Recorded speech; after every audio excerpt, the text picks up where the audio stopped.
রহমতুল্লাহি ওয়া বারাকাতুহু। ওয়ালাইকুম আসসালাম ওয়া রাহমাতুল্লাহি ওয়া বারাকাতুহু। বড় ভাই কি অবস্থা? আলহামদুলিল্লাহ ভালো আছি। তো আজকে তো আপনি নাকি শুনলাম রংপুর নিয়ত করেছেন। জি আলহামদুলিল্লাহ। তো আপনি রংপুরের সম্পর্কে সংক্ষিপ্তে মুখতাসার কিছু আলোচনা করেন। কি আলোচনা করবো ভাই, আমি একজন সাধারণ মানুষ। বড় মাপের আলেমগণের বিষয়ে মুক্তাসার আলাপ করার মতো আমার এখনো ওইটা না, আমার রংপুরের সমাবেশ সম্পর্কে আর কি।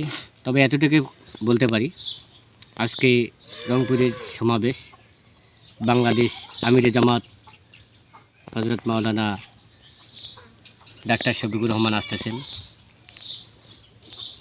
রংপুরের সমাবেশ আমি মনে করি আজকের বৃহত্তর সমাবেশ হবে। আরেকজন লোক আছে, এনাকে চিনেন না?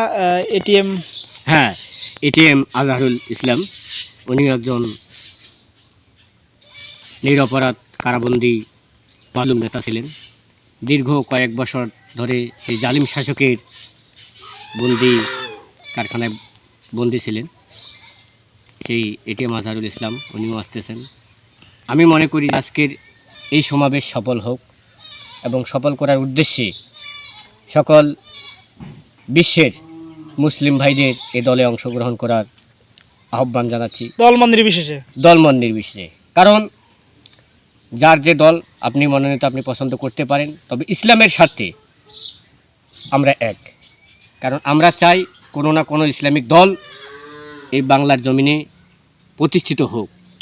কারণ আর যাই না মানে হোক, তাদের দ্বারা এতটুকু আশাবাদী, কোনো ইসলামিক দল যদি বাংলাদেশে আসে তাদের দ্বারা কোনো ক্ষতি হবে না, এতটুকুই আশা কাম্য করি আমি, ইনশাআল্লাহ। অসংখ্য অসংখ্য ধন্যবাদ আপনার মূল্যবান মন্তব্য জানানোর জন্য।